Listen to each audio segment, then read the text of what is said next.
Hi, I'm Neil Druckman, creative director. And I'm Troy Baker, I played Joel. And I'm Ashley Johnson, and I play Ellie. So first cinematic here, you'll see as we get to the end, I mean, this opening image, we wanted to match what we did at the end with image of Ellie. Tommy, listen to me. He is the contract. I think it's such an interesting thing to start off with, not only in the past, but also to start off basically. Yeah, that's one of the things we were discussing as we're iterating on this opening sequence, because it used to be, it was all seen through Joel's eyes. But then it became a lot more interesting to think of it as you're seeing it through Sarah's eyes, because Sarah is really kind of, the whole game is about this relationship between Joel and Ellie, but here Sarah kind of embodies what their relationship is going to eventually become. And that was probably one of the hardest roles to cast too, with Sarah. Yeah. There were a lot of people that came in, and I love that this scene was, that was one of the audition scenes. And it was so amazing when Hannah came in that it just, I mean, what you're seeing right now, that was the chemistry, and she was amazing. It's like, kind of like a younger Dakota Fanning. Just, there's an old soul behind those eyes. Yeah, and she could turn it on and off between each take. Yeah, it was crazy. Yeah, she was crazy. She's amazing. It's always a little awkward, right? You have a 12-year-old someone on the set, and you're doing this pretty dark stuff. Especially with the way that we work, too. All right, let's hold off on some of the jokes today, guys. Good. You started helping out with the mortgage then. Yeah, you wish. And this piece of music, actually, we were struggling to find which piece to play here. And then Gustavo wrote this thing for the VGAs just to play before we showed the trailer. And right away I heard it, I was like, that's got to go in the opening. This is the theme kind of like the relationship between Joel and his daughter that later becomes the theme between Joel and Ellie. Hallican Drops, Pelican Drops. the name of the band on her t-shirt. And where did you get that? My daughter came up with that. My 2.5-year-old daughter named one of her dolls that. And we're searching for a name for a band. I'm like, I got a name for a band. So this is going to be the first time that I've ever seen this scene. This was one specifically that I really didn't want to once we did it. And when we first talked about doing this in the very, very beginning, I knew this scene was going to come. And I told you, I was like, give me a heads up when this day comes, because it's not going to be a good one. Well, the thing with this scene, it's a super difficult scene to shoot. The first time we shot it, we did like at least 15 takes or something crazy like that. And then we thought we had it in the can. And Well, I thought. Well, no, we all thought. We thought we came back to work and we started putting it in. And for me, there was just something that was, I felt like we could convey the same amount of emotion with less. Yeah. And it was a hard thing to tell Troy because everybody put so much into it, and it's like, we got to do it again. Well, I remember that we got to day come back to this. when you came back and you told me that we have to do this again. Obviously, you'll see why what we're talking about. But this is the defining moment for Joel. This is where he draws that line in the sand, where he has few moral lines left to cross. I'm so amazed with how well Hannah did, and Yeah, I mean, it was difficult to watch just on the mocap stage. And we actually had people, after a few takes, leave the set. Yeah. They're like, I can't watch this anymore, and they just took off. But from a story standpoint, it's so important to show just what the violence does and how it like rips apart this family. well, then especially a lot of times in video games, you see blatant violence, but when you personify it and you put it on a face, especially that young face, and you see the devastation that just one life lost can do. And it's just, I mean, this was such a hard day. It was such a hard day for both of us. I mean, it was exhausting for her. It was exhausting for me.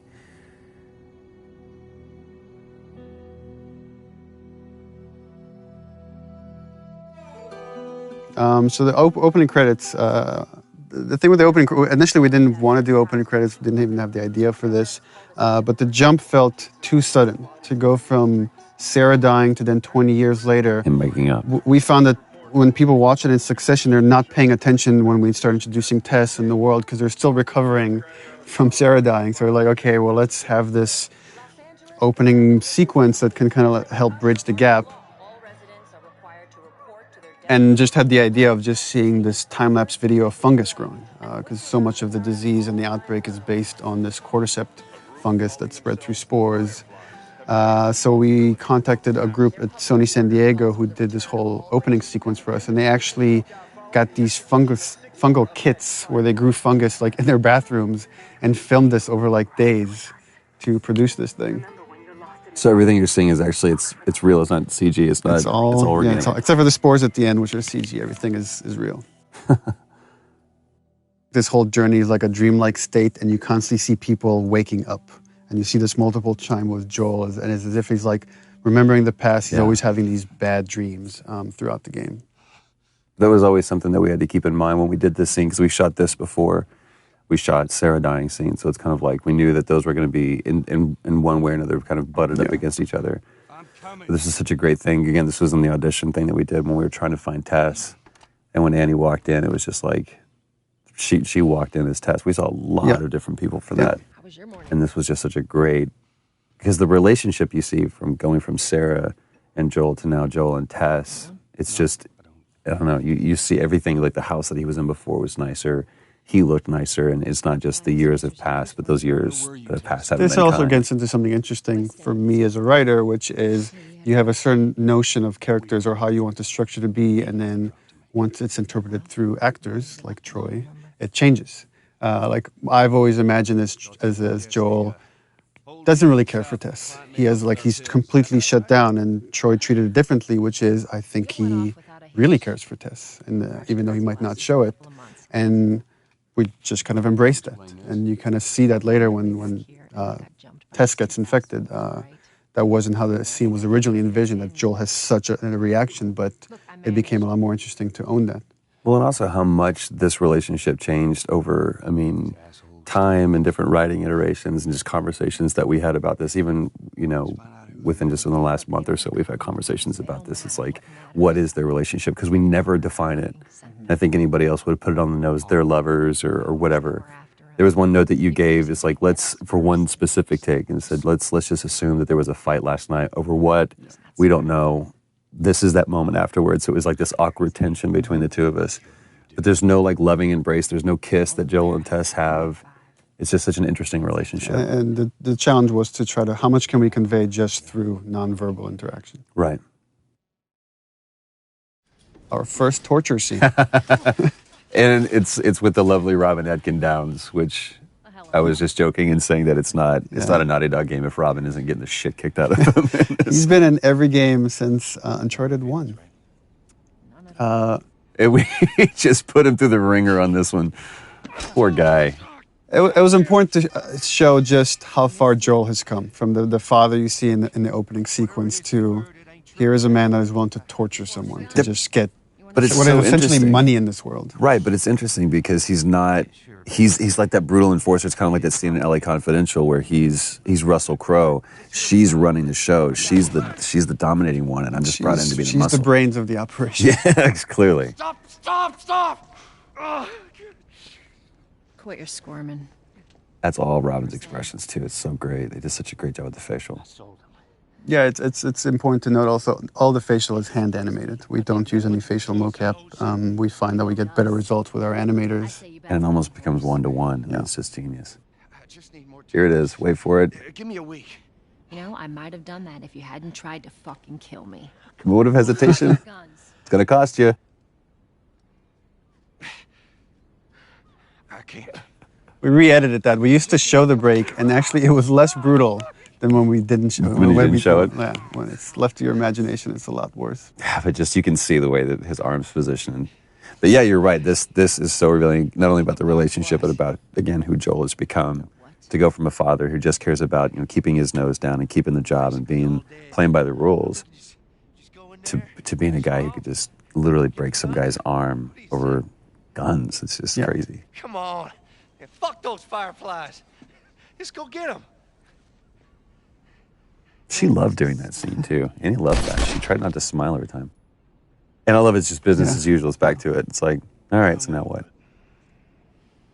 And we're about to meet very talented Merle Dandridge. Merle. Now, here's something interesting about this. Again, going back to the audition, that process. We saw a bunch of different girls, even girls that we had originally seen for Tess, we brought back to see. They're all really good. They're fantastic. And then Merle came in and just, and there was no question. And I wasn't there for that. And Ashley can chime in. Or Ashley was part of the audition for Merle. When she came in, it was hands down. Yeah. It's like, that's Marlene, come on. It's funny that all three of us knew, like right away that, yeah, she needs to play Marlene. But you said we ended up setting up a special thing just for her. Yeah. Because you're like, you've got to see her. I want you to see her. Yeah, we had callbacks, and she was busy. She couldn't make it. And we had a special day of callbacks just to bring her in because we felt really confident that she could do it. 'Cause I felt like she was the only one who didn't play it all either super tough. Or street, yeah. Yeah, she kind of had Yeah, the she perfect really straddled that combination. line. It was so great. But we did that first scene in the audition, literally first take, first scene. And she exits. It's at the very end of the game, and she turns around, she exits, and I turn around, look at Neil. I was like, I just mouthed, "Are you kidding me?" It's like, and I mouthed, "I told you so." Yeah, she did such a great job. This is another kind of thing that I think is interesting that's happening in video games, where we see two really strong women characters, female characters that aren't being over sexualized. They're just strong women. Here we go. Ellie's introduction. Yep. And this stuff is all shot out of sequence. So it's I don't know, maybe you guys should talk about the process of how you get into that state. I'm trying to remember that. I just really like the fact that the first time you see Ellie, you see her knife first. Right. I just think that's You see that kind she's of a awesome. fighter. Yeah. I forgot that was the first time that you saw Ellie. That was the first scene. That just from the get-go, she's fighting. Yeah, but it's not just she's fighting because she really cares for Marlene. That's kind of the crux of this, is that you see these two characters really care for one another. You're capable. And I love in such a short time you see between Marlene and Ellie, there's this connection that's so important because that has to carry through to the end of the game when Marlene shows up again. Well, even like just the positioning of the two people. I mean, it's Joel and Tess versus Ellie and Marlene. And just like, it's so interesting watching, right, Joel here doesn't even make eye contact with her. He doesn't even acknowledge her existence. Right. She's not crossing to that part of town. I want Joel to watch over her. Whoa, I don't think that's the best Ellie. idea. Him? Our first fight. Here we go. Bullshit! I was close with his brother, Tommy.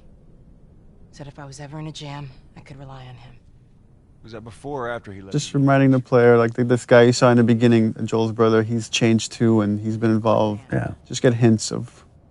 There's a falling out between the two of them. And it's just as you go on, you're starting to fill in that 20-year gap. Just cargo, Joel. No more talking. Which is pretty true to your writing too, because I'm like, so what happened here? It's always, what do you think? What do you think happened there? Because I have no idea. I don't have the time to write it. Don't take long. And you, stay close. For Joel, right, that's a hint. It's like, I don't want to be around this kid. Right. Right, because some subconscious part of him knows I could get hurt here. Is it? First moment alone. What does Joel do? Time for bed. Takes a nap. I'm tired. What are you doing? Killing time. I do really like this scene. Well, what am I supposed to do? I am sure you will figure that out. It's a great moment. It's another one of those moments too where it's like, it just feels like Joel is just always exhausted. Like this world is just bearing down on him. But I love that moment too, where she points out the watch, where we get to establish that watch that. Yeah, and Sarah that's something gave we me. didn't have in the beginning. That's actually something we inserted after the fact. Not for this scene, but there's another scene where we have that. But I also love, like you said, the kind of the juxtaposition between Joel and Ellie, to where Joel's just, like you said, weary and exhausted, and you have this total opposite, almost antithetical thing of like this naivete and this childlike behavior that's wanting to explore. And it here shows up in this. she's talking about having bad dreams, like the idea that they are both carrying this baggage with them, and it's how they first connect. Look how dark it is. Can't be any worse out there. Can it? What on earth do the Fireflies want with you? Hey. Sorry it took so long. Soldiers fucking everywhere. How's Marlene? What a great moment. He finally addresses her, finally connects on that level, and that moment's interrupted. Well, it's also the first time kind of Ellie If you think about it, opens up to him, she's saying, I'm scared, right? That was the subtext of that question. That's true. Go get some guns. Don't do anything stupid. Move. Turn around, on your knees. It's such an interesting thing that we're like 2 hours into the game and we're still the enemy, if there is one, or just other humans, just other people that are on other sides of the law, but there's no infected, there's no clickers, there's no anything. Look the other way. We can make this worth your while. Shut up. Tired of this shit. What's the ETA? Couple minutes. I love the attention to detail, the rain falling off their faces. She's the one that strikes out first. Then it's interesting how Joel instinctively, when a gun is pointed at Ellie, he acts. Yeah. Again, there's something subconscious that he feels like he has to protect this girl, even if he doesn't realize it yet. Here it is. Jesus Christ. Marlene set us up? So this is starting to build up that conflict between Joel and Tess. Yeah. And this is something we struggled in the story for a long time, is like, how do we motivate this guy that shouldn't really want to do this mission? How do we get him to take on this mission to carry Ellie across the country? And it was through Tess. So if we get Tess to really buy into this thing, and then we, Tess gets infected, then she can convince Joel to take this on. At least initially, at least until we can spend long enough time with Ellie so they can connect. Yeah. And then it becomes about something else. I'll also say, Ashley, when we were doing this, the way that you conveyed fear, because that's a very scary situation that you're in, because you felt like your back was against the wall. Yeah, this is where this is where we kind of show you the difference between Joel and Tess. Yeah, because you're starting to see Tess really kind of buy into this, and you see some hope. Well, the thing I like about your performance here is you really get the sense of the conversation she's had with Marlene and the struggles she's been going through the past 3 weeks. She said that they have their own little quarantine zone with doctors there still trying to find a cure. It's where you see just deep inside how much Tess is desperate for any kind of redemption. Whatever happened to me is that... Remember, Ashley, we were talking about the scene and the idea that Ellie's not sure she believes in this thing. She feels this whole thing is insane and ridiculous. I remember that. I believe the direction I gave you was like, imagine you're giving yourself a compliment. Yeah. If you as a person in real life found out you were the cure for mankind. I'm kind of awesome. Yeah, you wouldn't. So I am the Messiah. In that 3 weeks, you wouldn't, it'd be hard to own that. All right. Now watch your step as you're going out, because it's going to be a little... Little brat. I love the dynamics of this scene where it's like, Tess has this secret, right? She's bitten. She's not telling Joel or anybody yet. Joel here for the first, again, he's connected. He can't help it. Oh, is that everything you hope It's the first time he's like saying something semi-nice to Ellie. But there's still this layer of cynicism behind it. Can't deny that view. Come on, this way. But he gets taken away by that childlike wonder. And this is something we added after the fact, the watch. The watch wasn't, we didn't have the watch at the time. Yeah. And Joel was just crossing his arms, and I asked the animator to like, oh, could you just flip his wrist and have him look at the watch? Yeah. This moment is reminding him of Sarah. Yes, ma'am. I love that it's almost a warning from Tess to Joel, like kind of like last words. It's like this determination, and you're not sure why. What's different now, Tess?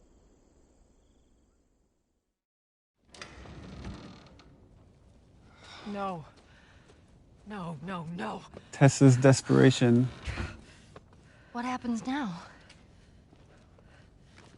I love and it totally comes across without many words or anything, just through the expressions on Joel's face, which is, I've put up with this long enough. Right. This is over.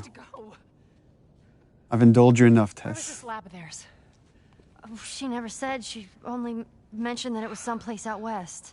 What are we doing here? This is not. Yeah, that calm, pacifying, trying to talk some sense into you.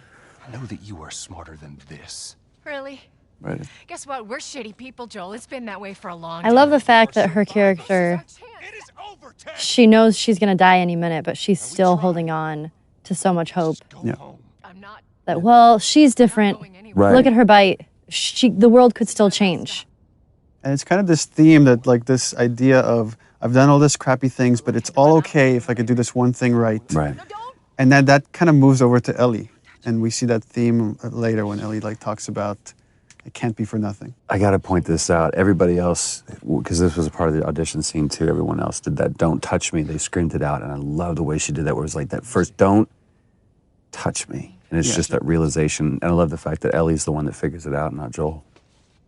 Oh, Christ.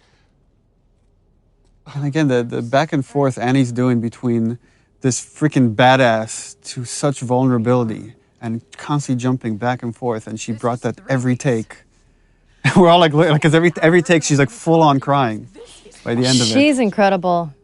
You're right. She's such a badass, but she was so vulnerable at the same time. Which is such a, Shows hard two thing to sides of the play. same strength too. God, I'm such an Annie fan. You have to feel some sort of obligation to me, so you get her to Tommy's. I remember you coming out of a take, and Troy's like, look at me, he's like, you don't understand. You're not right there staring into her eyes. I can buy you some time, but you have to run.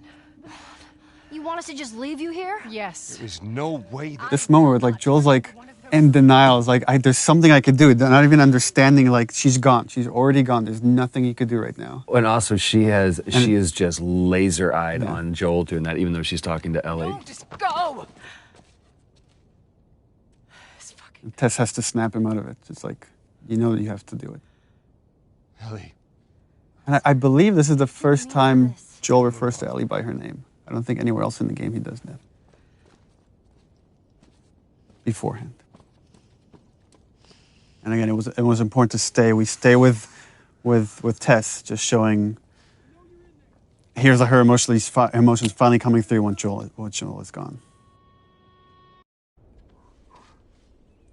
I like how I don't remember if we talked about this, but Ellie has just this, clearly a problem with authority, where somebody's telling her what to do.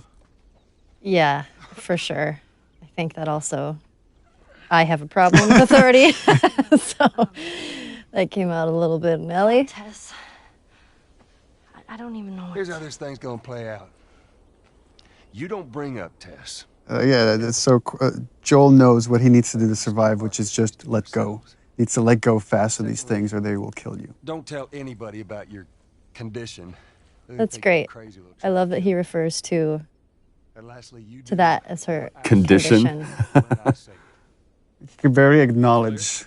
Just We're he's still trying to search for the term for it. Yeah. You being the whole cure for humanity thing. Good. I love that he says good, but the subtext is clearly like, all right, good enough. Yeah. That's all I'm gonna get out of this kid. Good chance he could get us a car. Okay. Let's get a move on.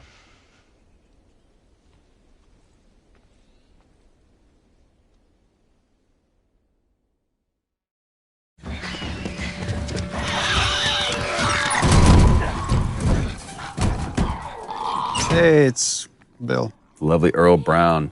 Whoop whoop. I remember you were kind of geeking out when you auditioned with him. I was. We saw like a lot of people for Bill, and there was a lot of like stars that came in. I was really surprised. Like, but then when he walked in, I was like, holy crap, it's Dan Dougherty from Deadwood. He's amazing to work with. I've worked with him before a while ago, and I just love working with him. You actually hit him in this scene in the face. That's right. I did. Right there, and we kept it. And he kept going. What a trooper. That's one of my favorite things, is when he goes, am I dead? He was sick that day. Yeah. He was like getting over a cold.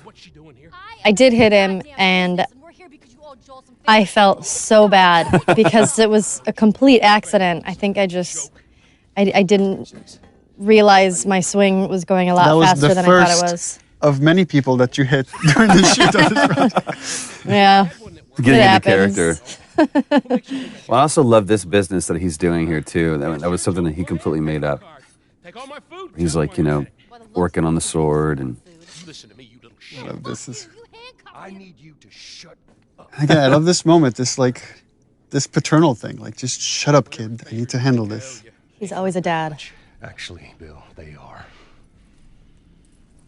Well, it don't matter because I don't have a car that works. But there is one in this town. Parts. There are parts in this town. Meaning that you could fix one up.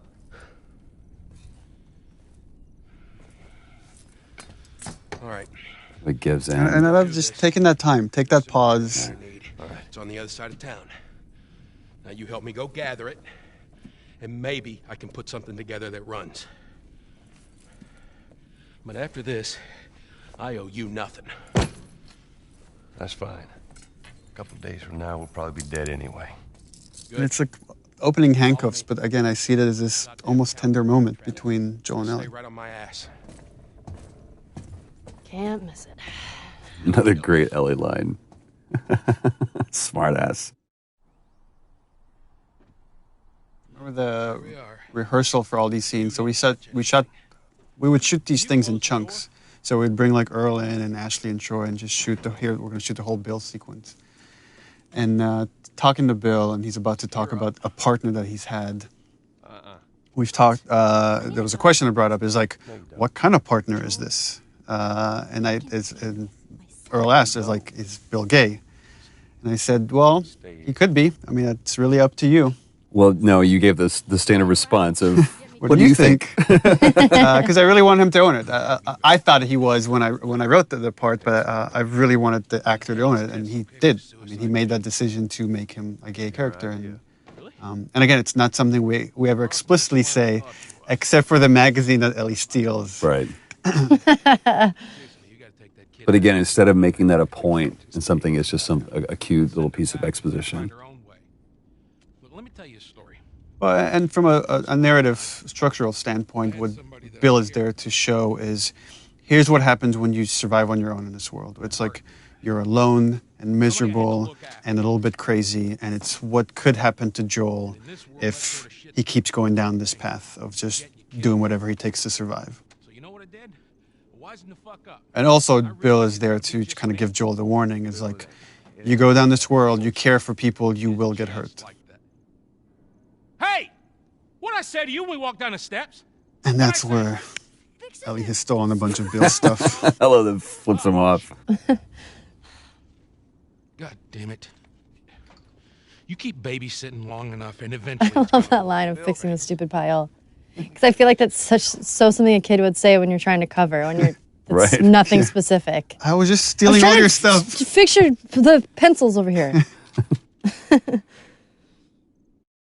Oh, this is the one where we abused Troy.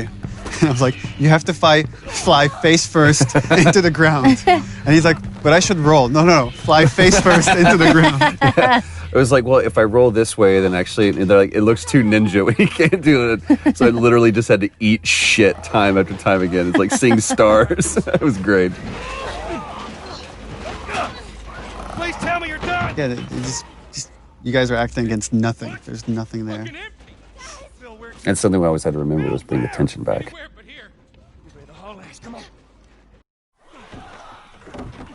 Left to that he closes a glass door like that's going to do much. Yeah, right. So that worked out well. Oh, the thing I love here is that, that Bill constantly brings up Tess, not knowing that Right. Tess is dead because Joel doesn't want to talk about it. Right. But here it gets to Joel. And this is something that you guys actually just improvised. That wasn't in the script, this big fight that happens here. It was much more low-key in the script. Yeah, once he brings up Tess, that was something we kind of keyed in on. Jesus. What, you know this guy or something? Frank. Who the hell's Frank? He was my partner. They're both kind of lying to each other. If you think about the previous scene, right? He mentioned this partner, but almost like, I didn't care about him, I let him go, and you realize that's not the truth at all. He Right. really cared for this guy, and this guy probably left him. Yeah. He's got I love how clinical he is about this. here. With that look on his face says everything. Well, that turn too that Earl did with, he realizes Joel's looking at him and he's being vulnerable right now, and he puts the mask back on. Yeah. And I remember like seeing that moment from Earl. I was like, yeah, we cast the right guy. Well, fuck him. And then that turn right there. Which again is kind of why Bill, what purpose Bill serves in the story, is to show that having those moments of emotion, there's nothing he feels, there's nothing but weakness. Get out.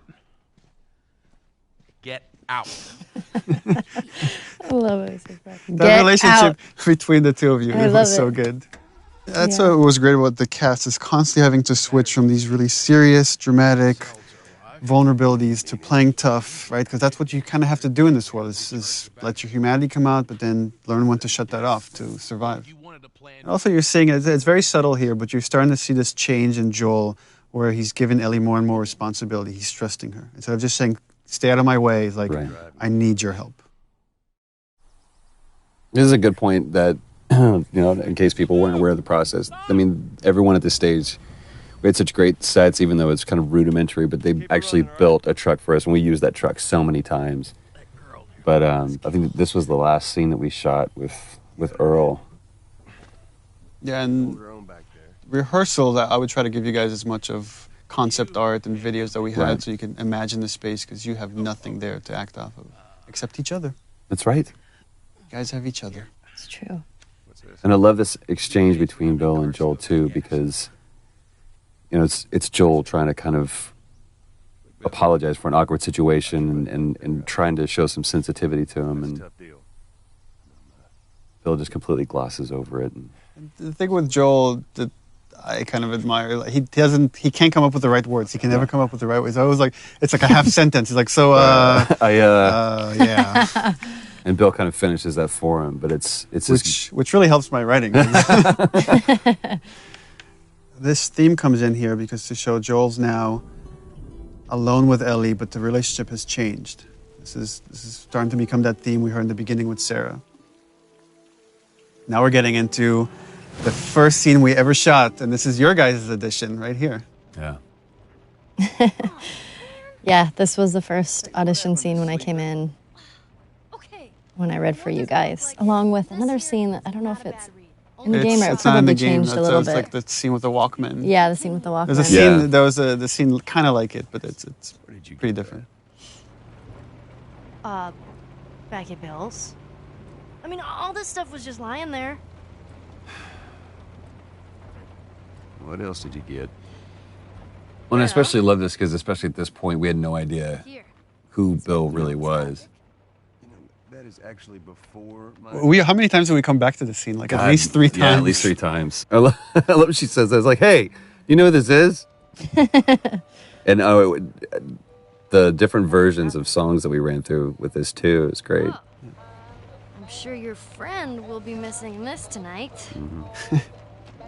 That's the guy on the cover is John Sweeney, one of our concept artists. That's awesome.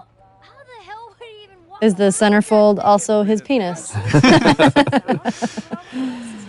We should have that unlockable. You could see what she's looking at. Yeah.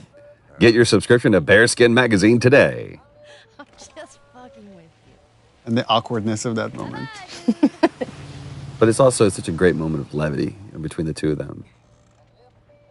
I don't know, that's kind of a way of her complimenting him or trying to bond with him. Yeah.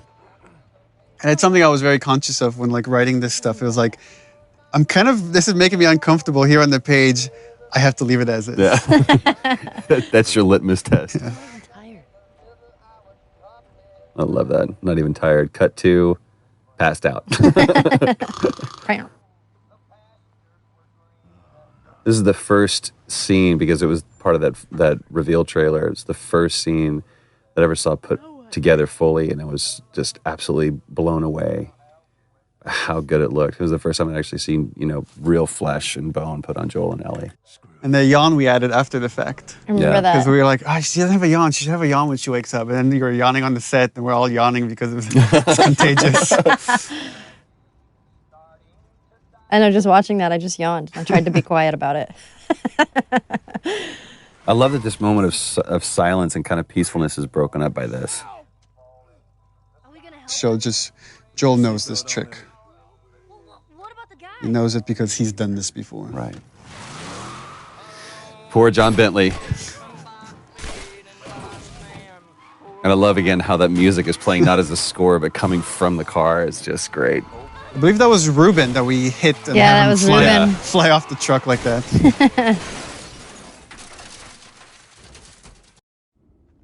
This was also the first really dramatic scene we shot, and it became kind of the touchstone for how the characters should look when they're I feel sick. really pushed.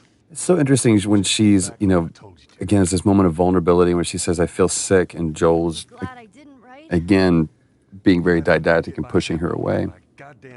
She stands up for herself. This is the first time she stood up for herself. How about, hey, Ellie, I know it wasn't easy, but it was either him or me. And I love that line, Saving my ass. you know, it's either him or me. Come back to that. And he can't do it. He can't admit that she saved his life. Lead the way. So this is, in the story, the first time Joel really is trusting Ellie and seeing her as pretty much an equal to him. He has to rely on her to survive in this world. This is one of the first cinematics that we saw too, and we just, it's still one of our favorites. We keep coming back to it and laughing because I love this exchange between the two of them. What about me? You stay here. This is so stupid. We'd have more of a fucking chance if you let me help. I am. You seem to know your way around a gun. You reckon you can handle that? Well, I sort of shot a rifle before. He's like, shit, rats, that's it? Fuck. BBs. I love that line. Oh, shit, here's what we gotta work with. We usually avoid these kind of cameras that rotate around something that are trying to do too much, but it felt like this moment kind of needed it. Yeah, I love It's a weird parent-kid moment. Yeah.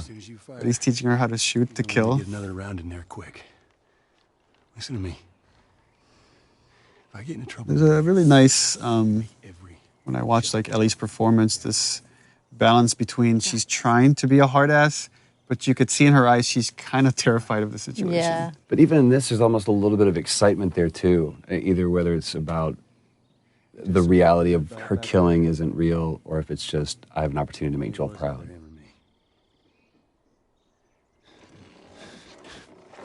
Opening up. Opening up. You're welcome. Such an interesting look on your face here, because it's almost like I did good, but then you feel horrified by it. So interesting. It's like, even though Ellie's used to killing, used to seeing this stuff in this world, it was still important to show this is having an effect on her. Right. And you're going to see that kind of carry throughout the game. Well, it also kind of carries over into this moment as well, too, because I realized what I just put her through. And I love the way that, you know, we took that away from her. It's like almost gingerly. It's like, give me that. It's like, you can't really compliment it because... Right. You did just what good. you Yeah, had- there's no pat on the back. Yeah. But then I turn around and I give her this, and it's like you said, there's a sadness to it. Yeah, it's sad that in this world, these are the things that you have to bond over. Like, here's your gun. And that's the reward. Yeah. But that knot of understanding is great. Brandon and Najee. There you go. Yep.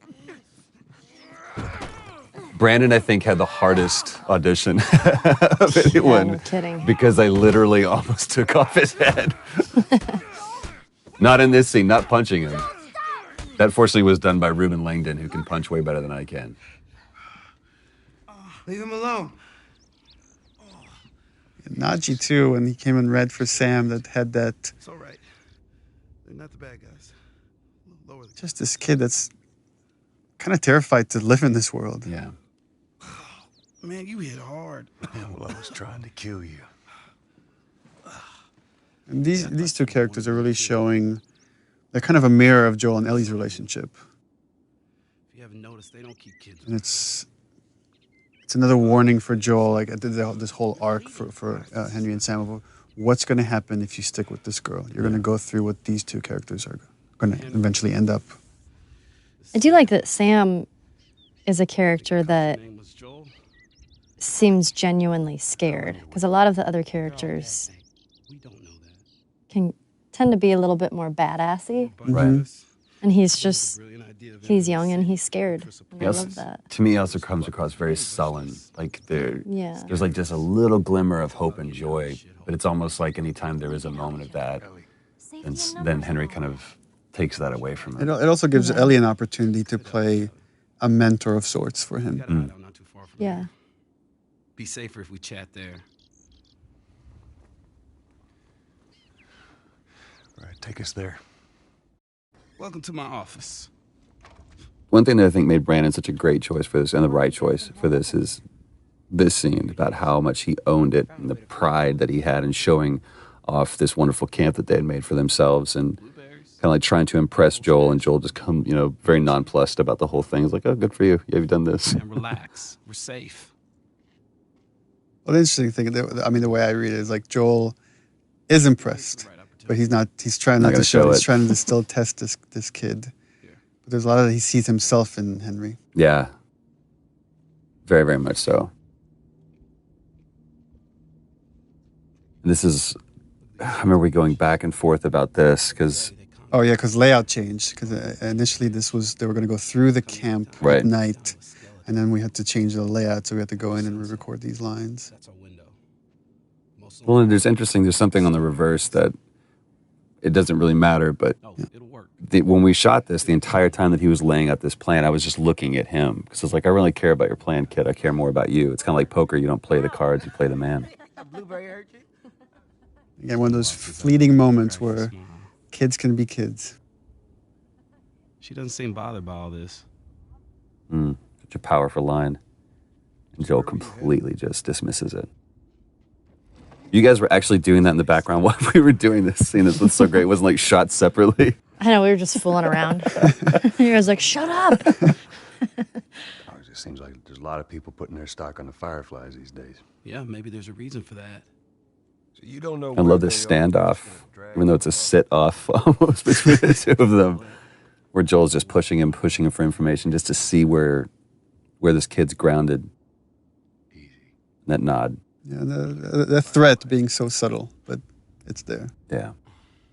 And that's the other thing, again, that Brandon did with this that everybody else didn't do. They kind of really got in Joel's face, and he didn't. He didn't posture himself that much. It was just like, I'll take care of mine, you take care of yours.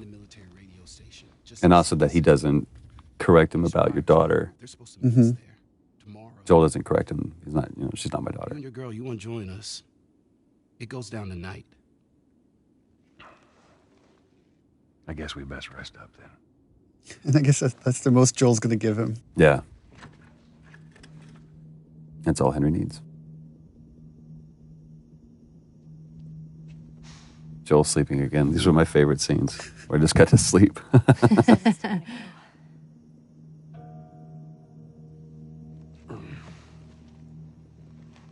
No, we're going to be moving fast, okay? And the idea of these two pairs that are coming together. And they're such great brothers. Brandon and Aji did such a great job together.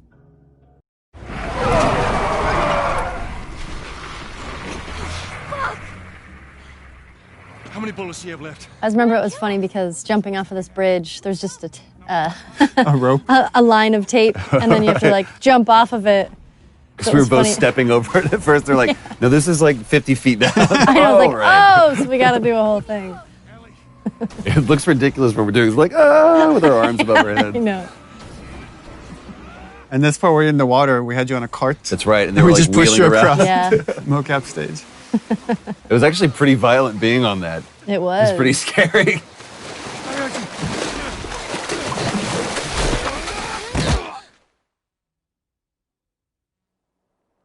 This was part of the audition scene that Brandon did that really just kind of helped us realize we had the right Henry. He's awake. Hey, you. Back to the salesman. It's like, hey, buddy, everything's okay. Everything's all right. I really like that about his character, that he's kind of a salesman. You know, Sam's the one who spotted you. You guys are taking quite a bit of water. What's wrong? Henry! Get back, son! Hey!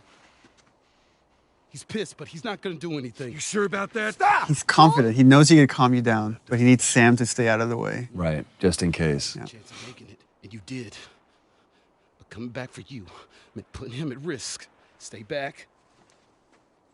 I think there's already the change there. Joel knows it's true. Yeah. Joel wouldn't have come back for him. I saved you. And even when we were shooting this too, I mean, that's you really get into that moment, and every time that I felt that hand on my shoulder, it's almost like that Hulk moment where you realize, oh, I felt bad for letting you see that part of me, because so far I really haven't, in these moments, let that demon out. I've done what I've had to do, but this is just cold-blooded murder I'm about to do. The thing with Henry, which Brandon really brought to it, which is making light of everything for Sam. Everything is done for Sam. Right. I think he really is intimidated. He is scared in the situation, but he's making light of it so Sam isn't as scared as he is. Because the second that Sam sees that he's scared, Sam will be scared. Silver lining kid. You're gonna be really happy you didn't kill me. This is the longest Short dramatic scene in the game. I had to fit that in there. Quit this place from this, since we had it in the first trailer. I can't quit you. I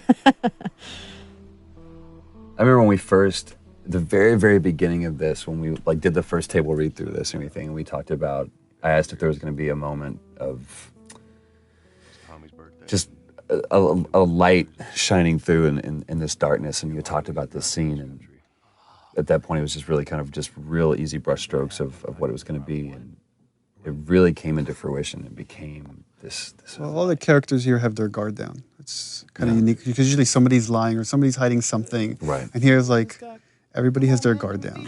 They're just talking about motorcycles. You two deserve a little privacy. And you were really giving too on this. We spent a lot of time on this, and there was this one scene where you just kind of let me ramble about, you know, to where we really feel like we're coming midway into a conversation. I don't remember what was said, but it was just this cool moment. But you went more into the details of like with Tommy and where you went and the States and all that stuff.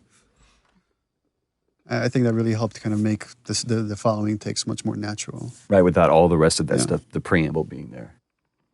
But I love the turn that he gives right here. It's like the kids have gone to bed now, and we can just talk like adults. Worst part about it all. Animation and lighting, right? If you don't capture these looks in the eyes, this scene doesn't work. Right. The thing that I love about this is that he's set up a little office for himself, kind of like what Henry did. You know, it's this, I'm being official, trying to be a grown-up. But he's still a kid, and we see it in this moment. I really enjoyed working with Brandon and Najee. Just having them on set was so much fun. They're such Najee great especially, dudes. like Najee's we're hilarious. doing this crazy scene, and we like cut, and then he's like just starting dancing or Singing whatever, you know, YouTube hot song at the moment. Yeah. You know, song bombing us all day. They were so much fun. I just adore them too.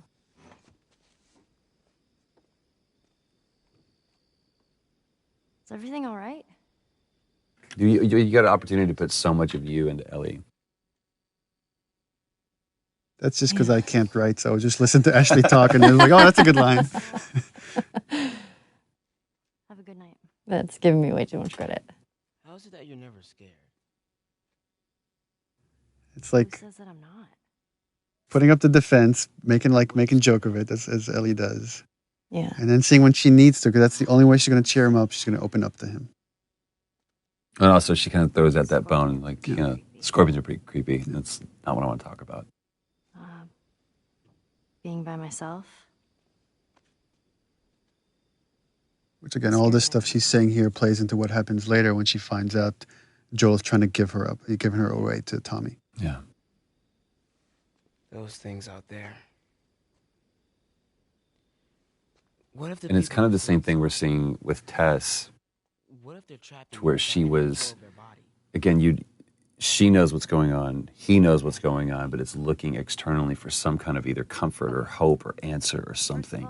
We're a team now. And then they just always come up empty. I guess one thing I'm just thinking about now, which is all the stuff Sam is going through because he's bitten, is probably the stuff Ellie went through when she was first bitten, because she thought she was going to turn. And it just happens that she was immune. But so that's what she kind of... Do you think that's true? All these realizations she's had. I go back and forth. I mean, I'd like to believe it. That's a powerful thing for essentially. It's kind of kid to sad because say. that's not what Sam wants to hear. He Right. wants to Yeah. hear that it's all going to be all right. Right. But she doesn't realize that's what No, he death is terrible. It's a horrible, painful process, and you're all alone. You know. I almost forgot. There. If he doesn't know about it, he can't take it away. All right. This did make me sad because, I'll see you tomorrow. you know, he spent that whole night alone. Mm-hmm. Like, Oh, You yeah. Henry didn't go back in there. I let him sleep in, just like. Yeah, let him sleep in. Oh. And that was the last conversation he had. And that always made me so sad after I read that. Because I was like, oh. Yeah, I didn't even think about that. And what would have happened if Henry had gone in there? I mean, the fact that Henry wasn't there, I mean, plays into, you know, the culmination of this scene where he's just racked with guilt. I mean, one thing we were very conscious of when putting the story together is we would have these really kind of dramatic moments that change the characters significantly, and then we would cut to some more time in the future. Yeah. And so you don't get to see right afterwards what happened to it, and then you get hints of how this affected the relationship, which is what you get into the next gameplay sequence. And this whole thing is it's a huge change in Joel here, because now he sees this is what's going to happen to me. The same thing that's happening to Henry right now is what would happen to me if I'm going to keep going and let Ellie get hurt. Yeah. And it's like he's going to, after this moment, he makes the choice, like, I need to give her to Tommy. Oh my god. Sam? Oh no. I have no idea what that would do to a person to actually see that, to have to do that. Yeah, I remember talking with Brandon about this when he's saying it's all your fault. He's not talking to Joel, he's talking to himself. Yeah. Whoa, okay, easy. Yeah, the thing that's cool with this piece, Gustavo's music, is that you're carrying that weight. You're carrying the weight of that emotion of everything just happened onto the next scene, which even though they might not be thinking about Henry and Sam right this moment, but it's just that feeling is lingering going forward.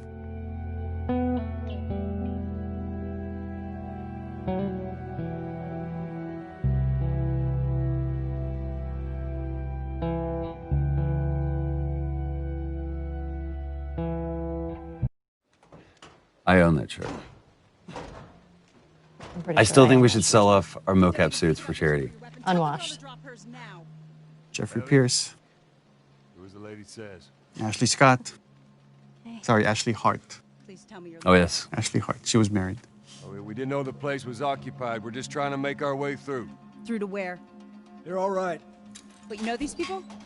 Know him. He's my goddamn The chemistry was so good between The two of you them. and Jeffrey.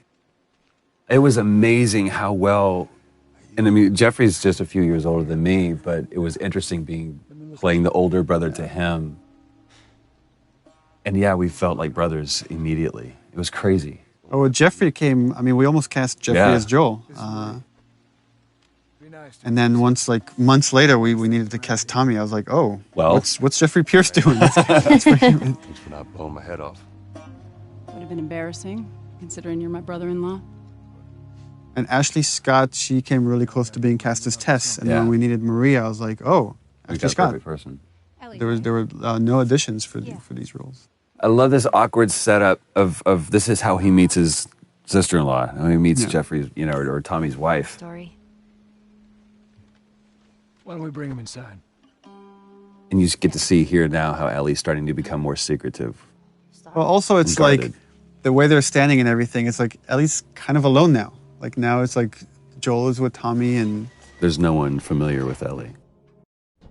It's quite the crew you got here. Yeah, they're good men. This place gives them a second the chance. theme of redemption. Gives us all a second chance. So why'd you leave Boston? We went through this so many times. I've been on quite the adventure. And each one of them I thought was great in its own little version. It was just kind of like trying to pick the right one. But this is where you get to see. Well, Joel's putting up a front here. I mean, he's trying to. He's pitching his little Yeah. brother. And it's so interesting to see them slip how they're two different men, but they instantly go back into those roles that they were before. And just by the behavior here, you get hints of what happened in those 20 years. Right. How dark things went. Like they're playing nice. Right, they were happy to see each other, but now it's like, It's oh, right right, underneath the you surface. haven't changed. And that's so true to life. Like, especially with brothers, you go back to that. I push these buttons and you do this. This isn't for me, Tommy. This is for your damn cause. My cause is my family. And I loved, what Jeffrey was doing posture-wise, Jesus, boy. putting Joel on the offensive. And now he's just like insulting everybody here and insulting his wife. Tommy, I need this. Again, Joel just expects. I tell my little brother to do something, he needs to do it. Right. But I ain't taking that Which is totally based on my brother. This is how you gonna repay me, huh? Repay you? For all those goddamn years I took care of us. Took care? That's what you call it? I got nothing but nightmares from those years. You survived because of me. It wasn't worth it.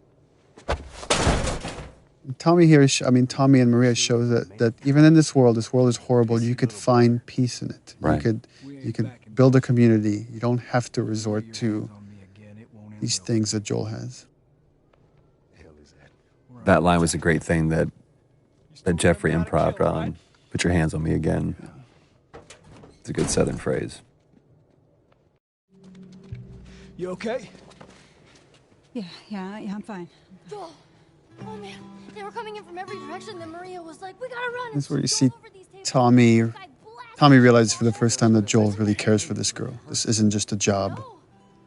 And that's where he has that change, and he's like, oh, crap. I need to talk to you. This is why he's asking me to do this. Absolutely not. You tell him to go find somebody else. And again, it's just such a real moment between a married couple. It's like What's that all about? honor and doing something for selfishness and everything else. That doesn't play in this world anymore. Those are archaic ideals. Tell you where the lab is? I don't want you to go out there because you're going to get killed, and we don't owe him anything. Because I'm sure all she knows is the 20-year-old Joel, 20-year-old version of Joel. Right. Why would you risk your life for that guy? You hate him, essentially. One fuck up and then I turn into one of those widows, okay?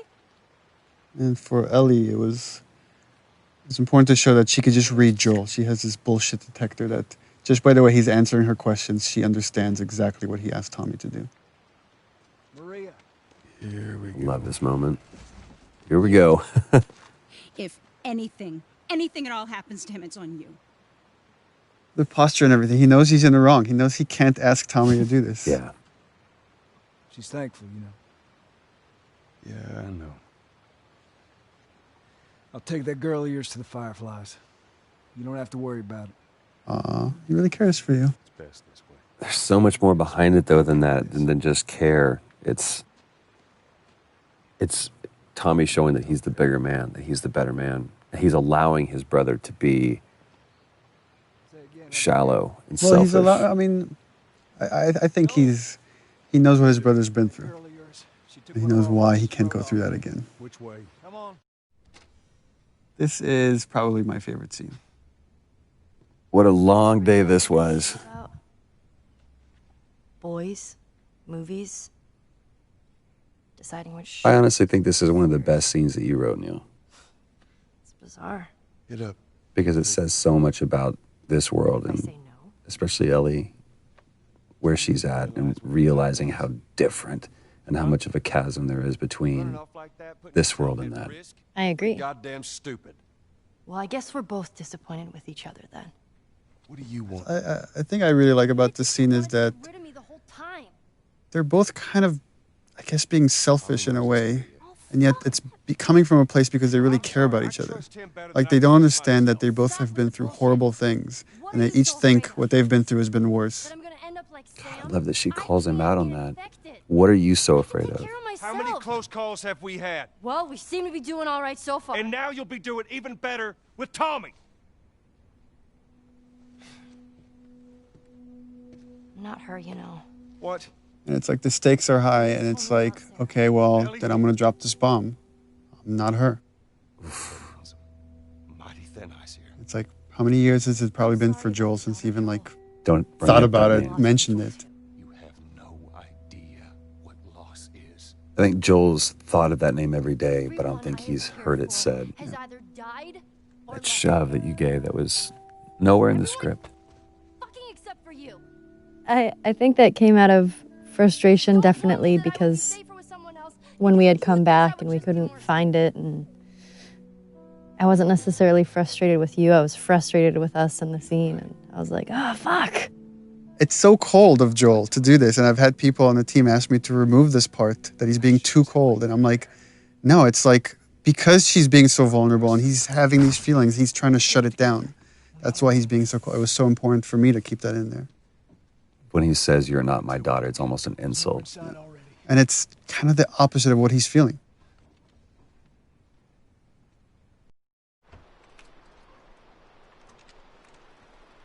This scene was such a great opportunity to show even just like all these mini arcs with characters. You know, we don't have a lot of time, and we're not gonna. We can only tell Joel and Ellie's story. We can't go into such detail with Bill and Tommy and Tess and Marlene. But you get this great resolution between these brothers because you get the full arc of it in just a short amount of time. It's like the way I approached it is the seed has been planted. Like when she says, I'll just be more scared, that Joel just needs time. And in time, he will change his mind because he doesn't want any, deep down, he doesn't want anything that will hurt Ellie or. So over there, the idea is just this little horse riding montages. That change is brewing. And Gustavo's music doesn't hurt. What's so great about how this plays out is there's really nothing happening but just this passage of time. That used to be a level that you played through. And just during production cuts, we changed it. So it actually worked out better. It just became this idyllic idea that you never fully reach. You just see it from the outside. Where is this lab of theirs? It's all the way out, University of Eastern Colorado. Pointing out this moment that there was probably a time when these two used to watch college football together, you know, and calling out. It's like, go Bighorns, you know. For our college that we made up. I want one of their t-shirts so bad, University East Colorado. Because Colorado is such a big state. I don't want her coming after me. Sorry for stealing your horse. Look, come back to town. Let's discuss it at least. You know me, my mind's all made up. University, Eastern Colorado. How do I find this lab? It's in the science building. Looks like a giant mirror. You can't miss it. And the idea of offering Joel a place of refuge, a place of redemption. Well, and originally we had some, you know, I think there was a line that I threw in there or something. It was like maybe someday or something. It was just too on the nose. And we ended up saying we don't need that. Yeah. It just needs to be the look is enough. Well, and the offer to me is enough. Mm-hmm.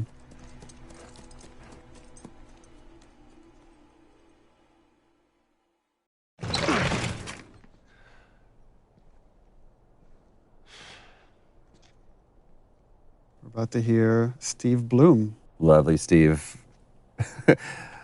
Silk-throated Steve Bloom. They're looking for the fireflies. They've all left. Yeah, no shit. I'm dead. Or I will be soon. Got me What a macabre scene, though. I love that Ellie's just kind of thumbing through things. She's pretty frustrated with not having found the fireflies, not knowing where to go. Man, I love Steve Bloom's voice. He makes me want to clear my throat. trying to save the world. It's mean. Good luck with that. Do you know where that is? I know the city. Is it far? Again, this is where we really start kind of getting the sense of how Joel and Ellie are just chasing their tail. There's, you know, chasing a phantom. Oh.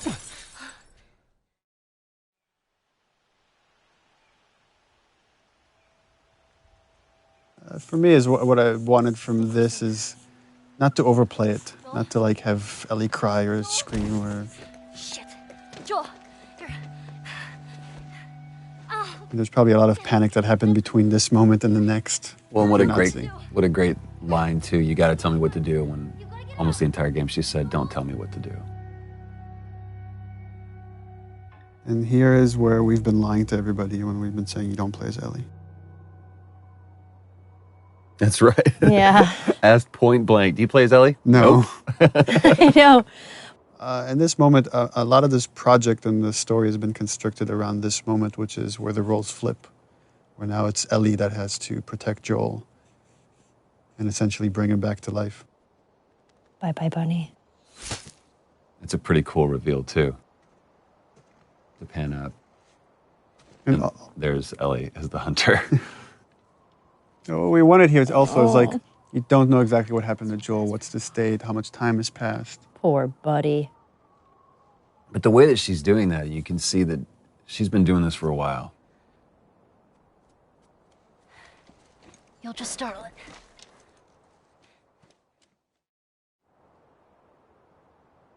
Remember how tired your arms got holding that bow stretched? That bow, it was so heavy. And I remember that I was shaking and I was like, hey guys, this is really heavy.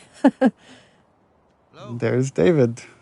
Nolan North. Nolan North, ladies and gentlemen. Ruben Langdon is James. Ruben Langdon, ladies and gentlemen. Sorry. Here's my friend James. Remember, like, I showed Nolan a part of the game early on, and he's like, oh, you gotta get me a part somewhere in there. I'm like, okay, I got something for you. I got a role for you. But I will say this, because I mean, I was on set just for a brief part of this, but that's when I mean, I've always been a fan of Nolan's work, but that's when I was truly awed by him at how he crafted this character. He took what you had and just really brought it to life. Yeah, I told him the most important part is don't play a bad guy. Yeah. This guy's charismatic. We have to believe that people will follow this guy.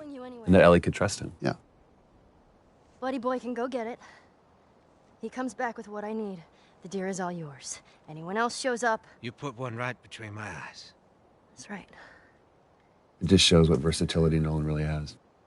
Yeah, that voice, I mean... It's so comforting. It is very comforting, but it's interesting now that I'm hearing it, knowing what we went through.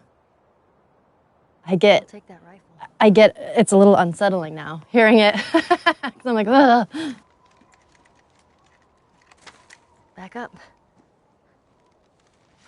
It's a weird gameplay thing, but we went through a version where like, okay, she can only carry one long gun at a time, so we have to put the bow on the ground. They're like, no, it's going to be two guns. Okay, well, let's put the bow back on her backpack. No, it's she can carry two. And we removed the scope. They used to have a scope on it. We're like, oh, we don't want Ellie to have the scope. Bring him with us. I remember being so relieved in this scene when we switched the gun out and I got to put the bow down. I was like, ah. I love how David complies too. How he just kind of like submits to a little girl. Well, the thing is like, he knows the stories. He knows what happened in the university. And he's trying to figure this kid out. This whole sequence, he's sizing her up. How early or how late on in the script did you write David? Why? I mean, it was written not that long before we shot it. Because remember you it started mentioned, from like, a pretty Cannibal small. King. Yeah, it was referred as the Cannibal King. We just knew that Ellie was going to run into the worst of mankind, and she would persevere and come out on the other side. But then once like Nolan came in and started like putting David together, it was like it became a lot more interesting to make him this really charismatic guy that is just infatuated with Ellie.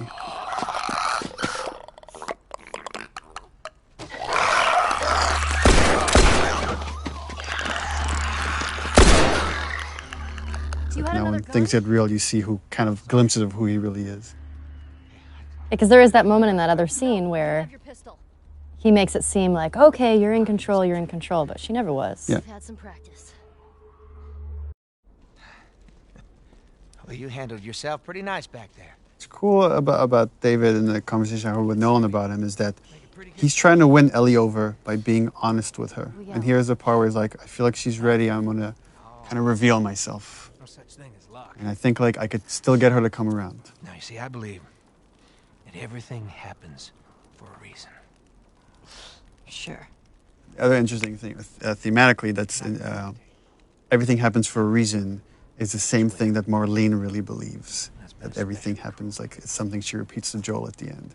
But you're kind of seeing how all these characters are just, how much they're willing to go for what they believe in.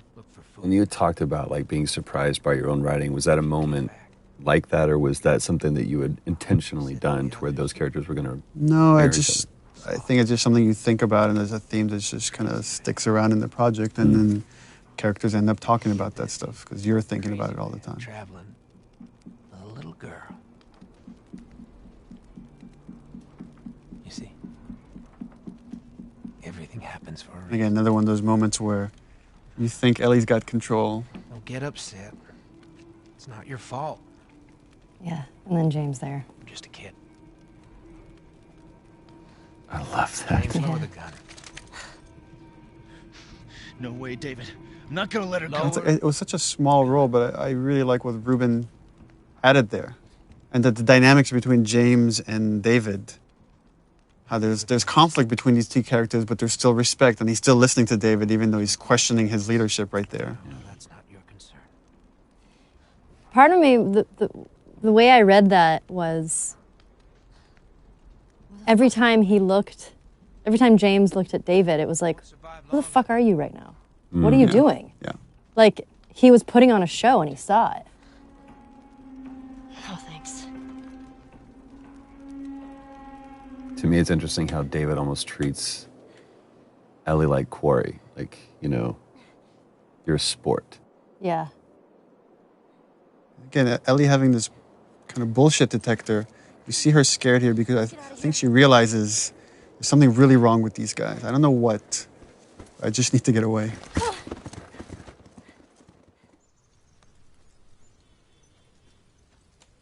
So interesting from watching this, though, I would completely believe David. I'd follow the guy. It's crazy. It's because you're a cannibal. This little moment, this breath before going to see what's downstairs. Again, for players, it would have been like a while now since they've seen Joel. Joel? Once again, Joel's asleep. I only managed to get a little bit of food. I love how these roles have switched, too. Where now it's, you know, the protected taking care of the protector. Move your arm. It used to be open, and then we were like, we should probably stitch that up. It was also on the other side. We had to come back and reshoot it, too. Oh, continuity. Actually, this one, I remember we shot this one again because this is going Naughty Dog method. Everybody can like say the 2 cents. Amy Puckett, one of our coordinators, said, "Where's Ellie's backpack?" And we shot it without thinking about Ellie's backpack. And it was like, we should bring it back in and use it as a pillow. It's like such a cool little touch. You're gonna make it. Yeah, those shivering things was pretty cool. Yeah. It's a towel thing, right? Let's see, you did that. Well, yeah. I mean, obviously he animated it, but a great moment of them falling asleep next to each other too. Again, her watching over him.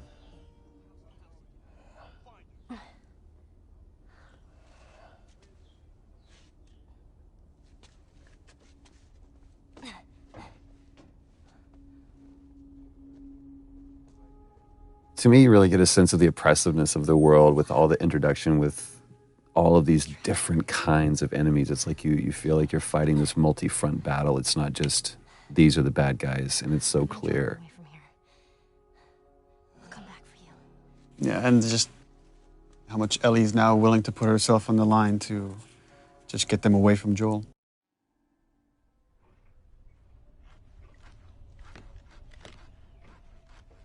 Wakey, wakey. It's interesting how much audio has made all of this way creepier.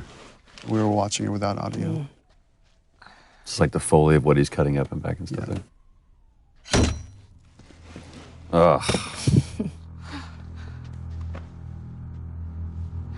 Time to eat. And that's the first time you actually see what it is, that you've heard them refer to it. No, actually, this is the first time you just see it, and it's Again, I really wanted to downplay the whole cannibalism thing. It's just something they have to do. Super. He comes to bring her a tray of food. This was so cool to watch when you guys were doing the scene. It's just like this battle of the wills where he's just trying to like get in her head and she will not let him. She won't give in. Yeah, this was one of my favorite scenes to shoot because Some human helping on the side. there's just so much there. I mean, the cannibalism and then him being all like rapey and molesty. Like, I don't know. I'm a fan of the dark stuff, which you know. So when I read it, I was like, yes. Which makes me sound like an awful person, which I am. So I don't know what that says about me that I wrote this. I know. I remember that night that I went home, I was just in a funky mood. We have to take care of our own, by any means necessary. It was like it was a cooler thing to read about it than actually having to go in there. It was really hard to do. Yeah. You're gonna chop me up into tiny pieces. See, again, I see David being this very gracious person. I mean, everything he's saying is kind of true. It's like, you kill to survive, we kill to survive. It's just what you do in this world. But again, Ellie just is feeling there's something else here. I still don't look at David as a bad guy at this point. Yeah. Oh, that's what too is like you were talking to me before we got this whole David thing, and it's like, you want to work with Nolan North? I want to do a scene with Nolan North. I want to and I'm like, oh, we cast Nolan North. Like, great. I'm like, but you don't act with him at all. Jeez. Yeah, I feel super lucky I got to work with him because He's the king. He's so fun to work with. I mean, he really owned it. He threw himself into it, like darkness and all. And again, talking to him about it, he's like, I don't see him as dark. This is just what he wants. That's it. I think David believes his own line of bullshit. Or whether it's bullshit or not, I think David believes that he actually is doing the right thing. I mean, that's the other thing we discussed with Nolan is like there's a religious part to David, even though I never wanted that to come out in the script. But he really kind of believes that he's been sent here and he has this destiny that nothing can really harm him. What am I supposed to tell the others now? And you really took that on the chin that day, too. Man, this whole sequence with David, I was so beat up and bruised. I remember you came back the following day with bruises. I was like, guys, look at me. I had bruises like, everywhere. Oh, that looks bad, but we're making the game now. Yeah. I love that you made it the little girl that broke your fucking finger. Yeah. That was a good call, Neil. Well, he calls her stupid little girl, so she throws it back in his face.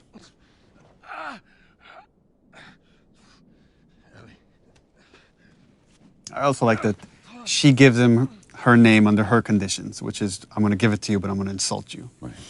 I also like the fact that Ellie is still so strong that even though she's in that cage, she's still kind of in control. Yeah. But it's a much stronger, that's a different strength than you'd shown anywhere else in the game before. It's like that winter was a really, really hard winter for you. Here's another funny scene. Wow. Well, and you're wrong. I did get to actually act with Nolan in this. Nolan was a trooper and let me torture him.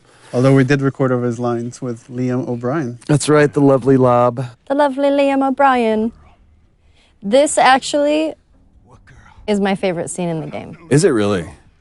And it, after I saw you guys shoot it, and then when I saw the animation and everything, I was like, I just love the scene. What is it about it you love so much? I love that Joel is just quietly violent. And that you pop off the guy's This is his kneecap. job, right? This is what he's good at. Yeah. And it's also for me, when we talked about this, it's like Joel going back to this, like, all right, you want this guy? I'll be this guy. We've spent almost the entire game for him to stay away from being that guy. But in this, it's like, I still know it's like how we're to going fuck you back to up. the moment in the beginning we saw him with Robert and Tess. Yeah. This is what he does. This is what he's done in this world. Yeah, it's a no-brainer. He's good at it. Chokes him out and breaks his neck right there. All for the benefit of that guy. And it's like, if there's any like notion that someone has hurt Ellie, then I'm gonna make every single one of you guys pay. That's all right. I believe him. No, wait! And actually, this is the scene where I think he got beat up the most. Yeah. Where you did? Yo, yeah. Yeah.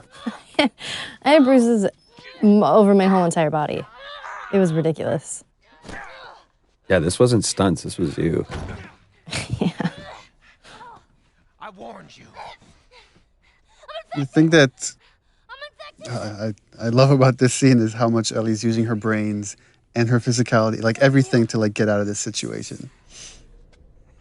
Right there. Roll up my sleeve. Look at it! I'll play along.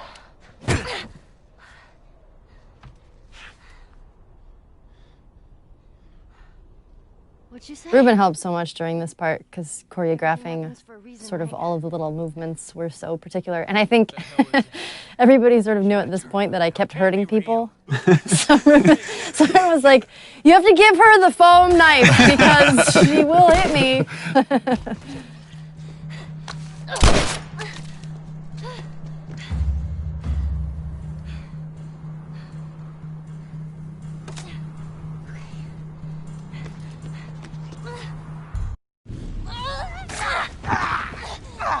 You were beating the shit out of that foam pad. I don't know what you were channeling.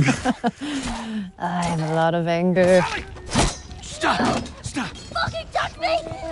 Okay, it's me. It's me. We did very few takes of this. This was like maybe 3 takes. Yeah. He tried to... I just felt like so intense with each one. It was like, yeah, we got it. That's enough. It's the first time that, Ellie and Joel, like, embraces that physical contact. And it's such a great choice, I think, for you the dialogue wasn't important. Yeah, it was just a gesture. So it was like, just let the music take over. And it's the same theme from when, his daughter dies.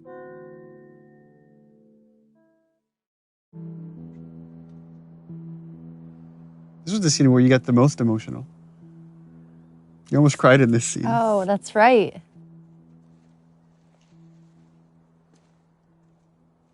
We don't have to do this. You know that, right? First time Joel questions the whole idea of this mission. But in a different way, though. Before it was, why am I wasting my time doing this? And now I'm saying, maybe that's not what we need. Maybe that's not the answer. Maybe it's not worth it. Well, yeah, it's not worth it. But I love that this comes off of what you said was one of your favorite moments, which was the giraffe sequence. That fleeting moment where Ellie gets to be a kid one last time after the whole David sequence. And how you even played that visually with, you just kind of catch the very last end of the giraffes moving there. So here we go.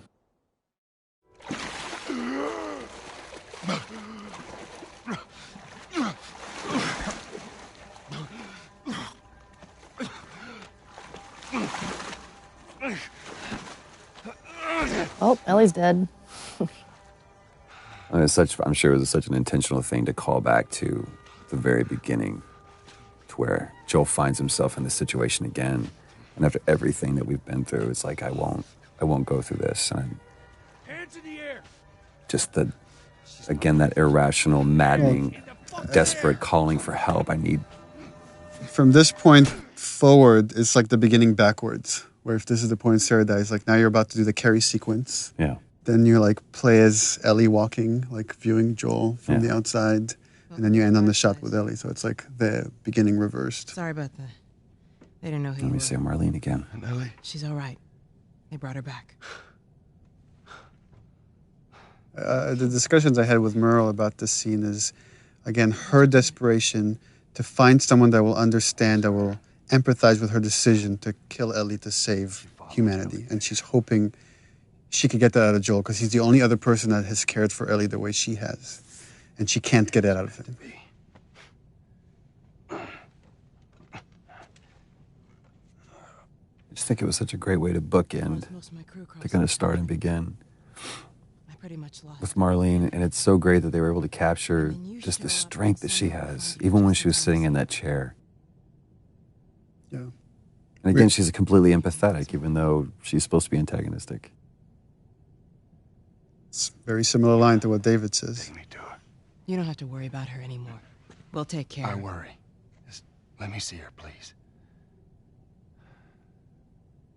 You can't.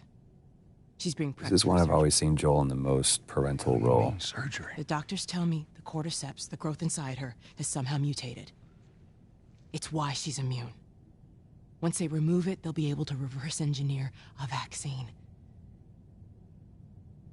Yeah, her performance here was just stellar.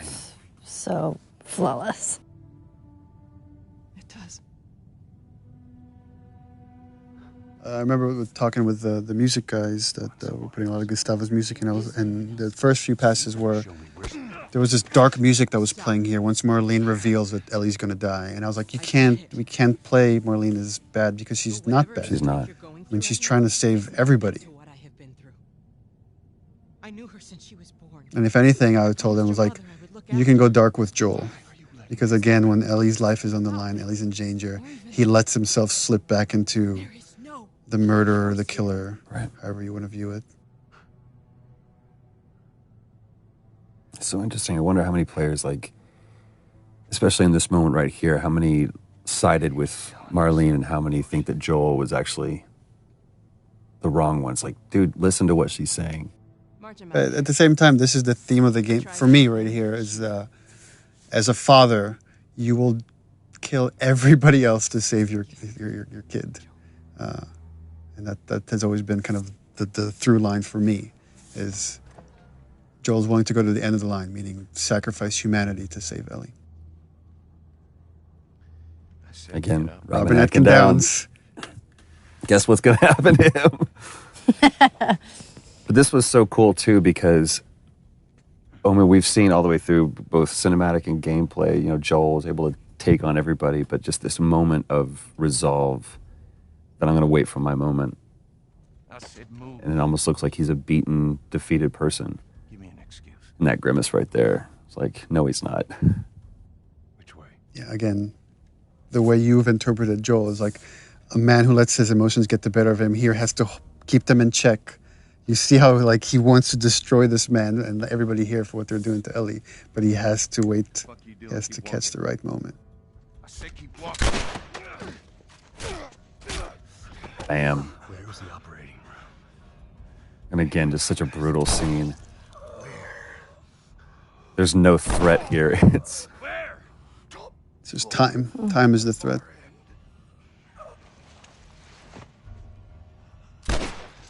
Now I'll let you die.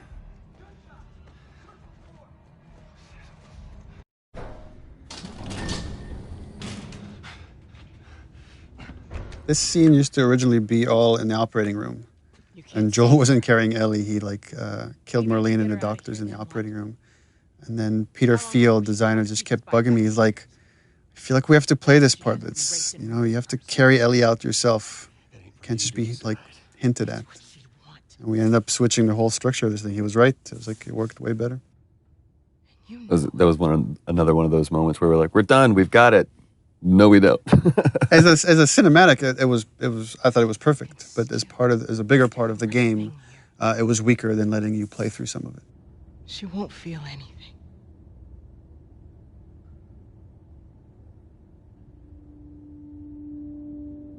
Again, the only hesitation Joel has is that this is what Ellie wants.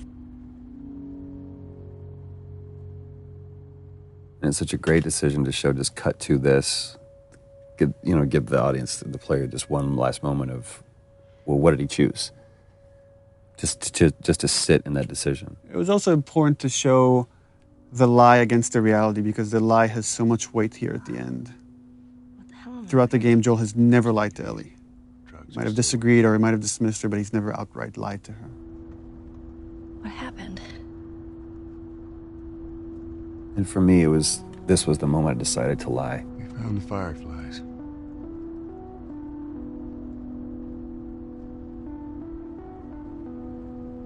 Turns out there's a whole lot more like you, Ellie. People that to me, it hurt to say these things.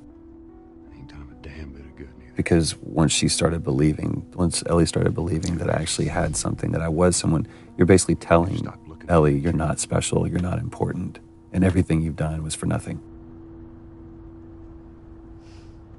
I'm taking us home. Yeah, in the first few versions of the scenes, there's like Ellie had all these questions like, sorry, what happened? Why?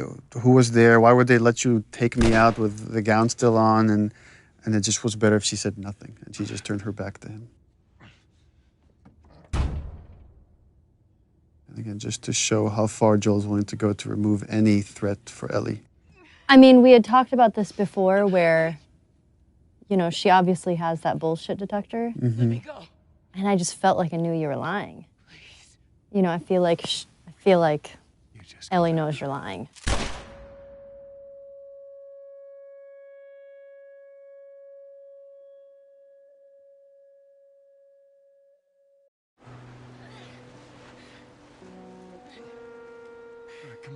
There we go, the end. So, original ending for this, way back when we put the outline for the story together, is that Ellie believed the lie and they went off to Tommy's, and it was kind of like this wide tracking shot as you see them kind of getting smaller and smaller walking off to Tommy's. But as we went through the story and the characters got more and more developed, it's like it didn't feel honest. It didn't feel like Ellie would buy into all of it. And she got bit too. We didn't know what to do. I remember we went over and over and over this scene. And little things changed. But every time I sat and watched you tell this story, I was just raptured by it. It was so easy to listen to you tell this story. I'm still waiting for my turn. Ellie. Her name was Riley, and she was the first to die. And then it was Tess. And then Sam. None of that is on you. You don't understand. I struggled for a long time with surviving. And you... No matter what, you keep finding something to fight for. Now, I know that's not what you want to hear right now. Interesting hearing arguments around the office about how people interpret that last line, that last okay from Ellie. Whether it's, okay, I believe you, or okay, I could put this behind us, or okay, I don't trust you anymore and it's over.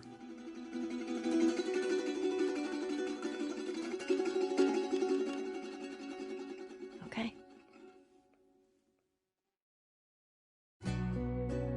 That's it.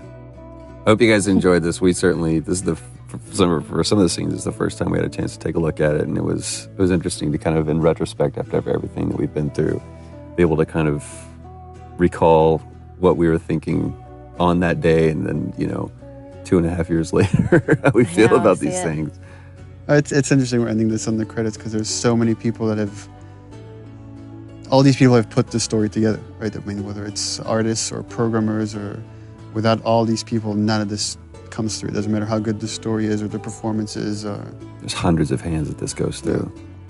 And it gets different kind of interpretations throughout the way until you end up with the final thing that hopefully you guys enjoyed.